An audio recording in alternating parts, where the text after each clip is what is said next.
నమస్తే, welcome to NH TV. Andaman Nicobar islands లో భారత ప్రభుత్వం ఒక ప్రతిష్టాత్మకమైనటువంటి ప్రాజెక్టు నిర్మిస్తోంది. ఇప్పటికే 2022 సంవత్సరంలోనే ది గ్రేట్ నికోబార్ ప్రాజెక్టు కోసం 78,000 కోట్ల రూపాయల బడ్జెట్ని కూడా కేటాయించారు. ఇప్పటికే దానికి బేసిక్ ప్రాజెక్ట్ వర్క్స్ కూడా జరుగుతున్నాయి. ఈ ప్రాజెక్టుకు సంబంధించి కాంగ్రెస్ పార్టీ ఎంపీ సోనియా గాంధీ తాజాగా ఒక ఆర్టికల్ రాశారు. ఈ ప్రాజెక్టు నిర్మించడం వల్ల ట్రైబల్స్ యొక్క హక్కులు హరించి వేస్తోంది ప్రభుత్వం, పర్యావరణానికి హాని జరుగుతోంది, రాజ్యాంగ ఉల్లంఘన ఇది ఇటు రకరకాల అభ్యంతరాలు వ్యక్తం చేస్తూ ఆ ఆర్టికల్ని రాయడం జరిగింది. అయితే ఇది ఎంతవరకు సబబు? ఇక్కడ వ్యూహాత్మకంగా అండమాన్ నికోబార్ ఐలాండ్స్లో ఈ ప్రాజెక్టు నిర్మించడం వల్ల నేషనల్ సెక్యూరిటీ కూడా చాలా ఉపయోగము, చాలా లాభాలు ఉన్నాయి. చాలా వ్యూహాత్మకంగా ఈ ప్రాజెక్టు కడుతున్నారని చెప్పి చాలామంది జియో పొలిటికల్ అనలిస్టులు కూడా చెప్తున్నారు. ఈ అంశానికి సంబంధించి బ్రీఫ్గా విశ్లేషించే ప్రయత్నం చేద్దాం. నాతో జాయిన్ అవుతున్నారు సీనియర్ జర్నలిస్ట్ అలాగే విశ్లేషకులు చాడా శాస్త్రి గారు. శాస్త్రి గారు నమస్తే. నమస్కారం అండి. శాస్త్రి గారు, ఇప్పుడు గతంలోనే బడ్జెట్ కేటాయింపులు జరిగాయి. ఇప్పుడు సడన్గా వచ్చి ఈ ప్రాజెక్టు మీద ఒక విధంగా బురద జల్లేటువంటి ప్రయత్నమా, లేకపోతే అక్కడ ట్రైబల్స్ మీద ప్రేమ ఇప్పుడే పుట్టుకొచ్చిందా సోనియా గాంధీ గారికి? ఎందుకు ఈ ప్రాజెక్టును అడ్డుకోవడానికి ప్రయత్నం చేస్తుంది? చాలా మంచి ప్రశ్న అండి. యాక్చువల్గా మనం ఏ పెద్ద ఫ్యాక్టరీ కట్టాలన్నా, ఏ ప్రాజెక్ట్ చేపట్టాలన్నా కొంత పర్యావరణానికి హాని జరుగుతుందండి, జరగకుండా ఉండదు. ఎందుకంటే కొంత నేల చదువుచేయవలసి వస్తుంది, కొన్న తర్వాత కొంతమంది డిస్ప్లేస్ చేయవలసి వస్తుంది, కొన్ని చెట్లు పురాతనమైనవి చెట్లు అవి ధ్వంసం చేయవలసి వస్తుంది, తప్పదు.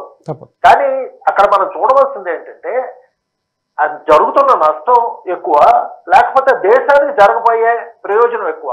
ఈ రెండు పరిశీలించి జరిగే నష్టం కంటే దేశానికి ఉపయోగపడేది దీర్ఘకాలంలో చాలా ఉపయోగపడుతుంది అనుకున్నప్పుడు చిన్న చిన్న నష్టాలు పక్కన పెట్టి ప్రాజెక్టు ముందుకు తీసుకెళ్లాలండి. ఇప్పుడు అండమాన్ నికోబార్ దీవుల పరిస్థితి చూసుకుంటే అది చాలా స్ట్రాటజిక్, అంటే చాలా వ్యూహాత్మకమైన ప్రాంతం అండి. అది ఆ ప్రాంతంలోనే మన ప్రభుత్వం గత 60 ఏళ్లుగా మనం పెద్దగా పట్టించుకోలేదు, అక్కడ అభివృద్ధి జరగవలసినంతగా జరగలేదు. కారణం ఏంటంటే పర్యావరణం దెబ్బతింటుందనో, లేకపోతే అక్కడ గిరిజనులు ఉన్న వాళ్ళు 8,000 మంది 10,000 మంది ఉన్నారు గిరిజనులు, వాళ్ళ హక్కులు దెబ్బతింటాయని ఏదో కారణాలు చెప్పి అభివృద్ధి జరగలేదు.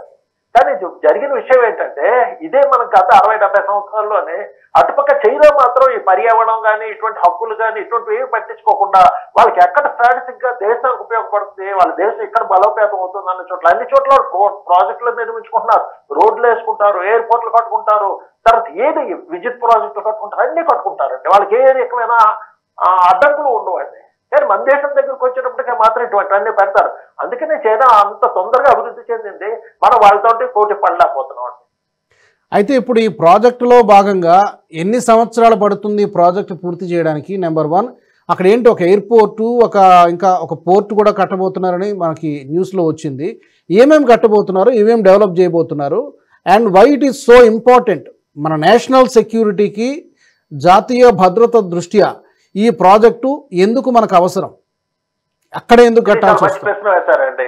ఏంటంటే ఇది యాక్చువల్ గా మన అండమాన్ నికోబార్ దీవులు అన్నది చాలా వ్యూహాత్మకమైన ప్రాంతంలో ఉందండి. ఇది ఎందుకంటే మల్కా స్ట్రైట్ అనేది ఒకటి ఉంది. మల్కా స్ట్రైట్ అంటే అది మలేషియాలోనూ ద్వీపకల్పం, మలాయ్ ద్వీపకల్పం ఉంది, ఇండోనేషియాలోని సుమిత్ర ద్వీపం ఒకటి ఉంది. ఈ రెండింటి మధ్య నుంచి వెళ్ళే ఒక సముద్ర మార్గం అండి, దీన్ని మల్కా స్ట్రైట్ అంటారు. ఈ సముద్ర మార్గం చాలా ఇంపార్టెంట్ అండి. ప్రపంచంలోనే ఆయిల్ రవాణాలో 1/4% ఇక్కడే, అంటే 1/4 వంతు ఆయిల్ రవాణా ఈ మార్గం ద్వారా జరుగుతుందండి. ముఖ్యంగా ఈ దేశాలు అంటే మరొకటి ఏంటంటే ఇది హిందూ మహాసముద్రాన్ని దక్షిణ చైనా సముద్రంతో కలుపుతుందండి. సో చైనా వాళ్ళకు కూడా ఇది చాలా ఇంపార్టెంట్. అట్లాగే ఆసియా దేశాలకు రవాణా అంతా ఈ మార్గం ద్వారా జరుగుతుందండి. అందుకని ఇది చాలా చాలా ముఖ్యమైన ఆ ప్రదేశం. దీన్ని ఏంటంటారంటే అంతర్జాతీయ స్థాయిలో ఇది ఒక ముఖ్యమైన చోక్ పాయింట్ అంటారండి.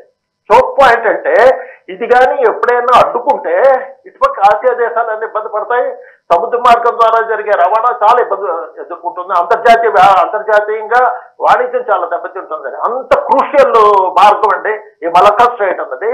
అదృష్టవశాత్తు ఈ మలక్కా స్ట్రైట్ దగ్గరగా మన అండమాన్ నికోబార్ దీవులు ఉన్నాయండి. ఎంత దగ్గరగా ఉండి ఎంత స్ట్రాటజిక్ పొజిషన్ లో ఉన్నా సరే ఈ అండమాన్ నికోబార్ దీవులను మనం సరిగ్గా పూర్తిగా ఉపయోగించుకోలేదండి. మరి కారణాలు ఏంటో మనకు తెలీదు. మోడీ ప్రభుత్వం వచ్చిన తర్వాత దీని పక్కన దృష్టి సారించిందండి. ఈ అండమాన్ నికోబార్ దీవులు ప్రకృతి పరంగా, వాణిజ్య పరంగా, స్ట్రాటజికల్ గా అన్ని రకాలుగా చాలా భారతదేశానికి చాలా ఉపయోగకరమైంది. అందుకని ఏమనుకున్నారంటే ఇక్కడ మీరు చెప్పినట్టుగా ఈ ప్రాజెక్ట్ డెవలప్ చేద్దాం అనుకున్నారు.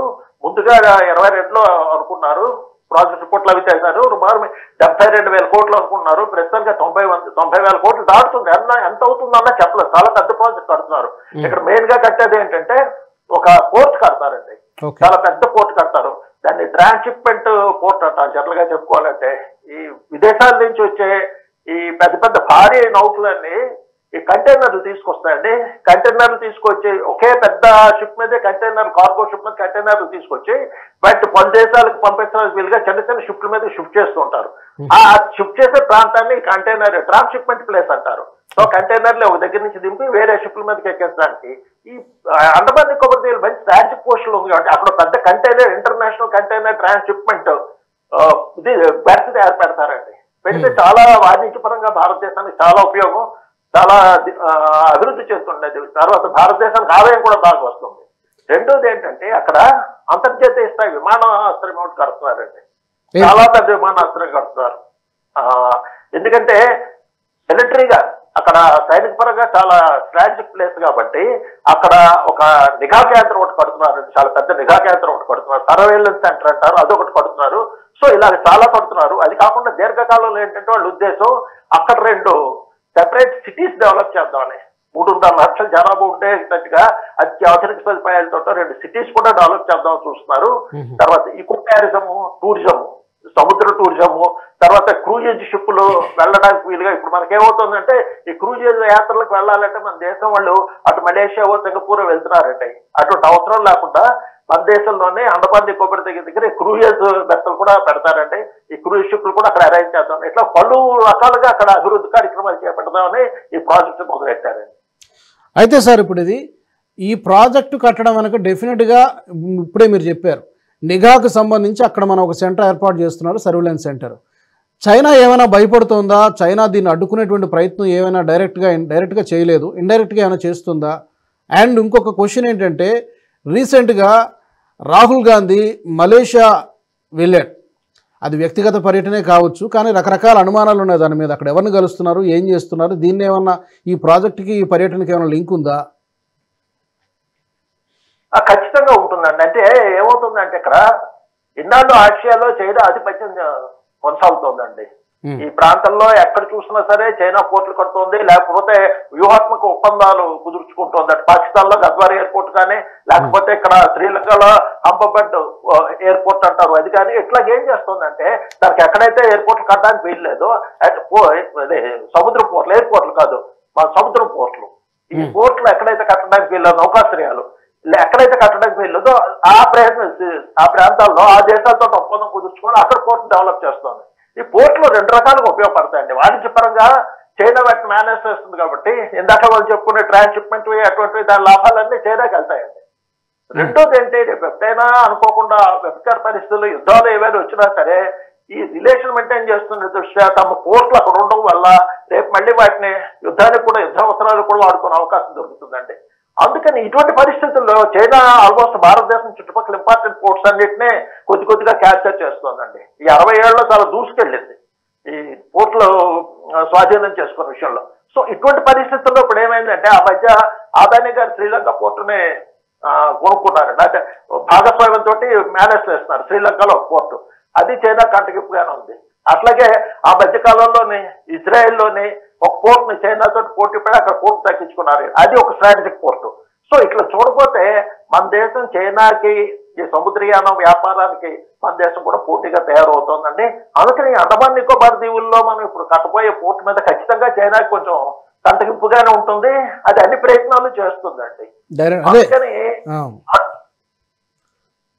చెప్పండి డైరెక్ట్గా ఇన్వాల్వ్ కాలేకపోయినా ఎన్జిఓల ద్వారానో లేకపోతే పొలిటికల్ పార్టీస్ ద్వారానో ఆర్టికల్స్ రాయించో లేకపోతే కోర్టులకి, ఎందుకంటే ఎన్జిటి కూడా నేషనల్ గ్రీన్ ట్రిబ్యునల్ కూడా గ్రీన్ సిగ్నల్ ఇచ్చేసినట్టుగానే కనబడుతోంది. అయినా కూడా కోర్టుకి వెళ్ళేటువంటి అవకాశం ఉందంటారా? కాంగ్రెస్ పార్టీ సోనియా గాంధీ గారు కానీ లేకపోతే రాహుల్ గాంధీను ఆవిడ రాసింది ఏంటంటే ఒక ప్లాన్డ్ మిస్అడ్వాన్సర్ అంటున్నారు. 8.5 లక్షల చెట్లు కొట్టేయాలి, ఏమైపోతుంది అక్కడ పర్యావరణం అంతా పొల్యూట్ అయిపోతుంది, అక్కడ ట్రైబల్స్ హక్కులు వాళ్ళ హక్కులు హరించి వేస్తున్నాయి, ఇట్లాంటి రకరకాల కారణాలన్నీ కూడా ఆ ఆర్టికల్లో కోట్ చేశారు. కోర్టుకు వెళ్ళే అవకాశం ఉందంటారా? ఖచ్చితంగా వెళ్తారండి కోర్టుకి. ఎందుకంటే ఇప్పుడు ఏమవుతుందంటే మీకు మన దేశంలో ఇదే కాదండి, మీకు తమిళనాడులో పోర్ట్ తమిళనాడులో అణుకర్మాగారం చూసుకోండి, లేకపోతే ఇంకెక్కడ అణుకర్మాగారం చూసుకోండి, తమిళనాడు మధ్య రాగి పరిశ్రమ చూసుకోండి.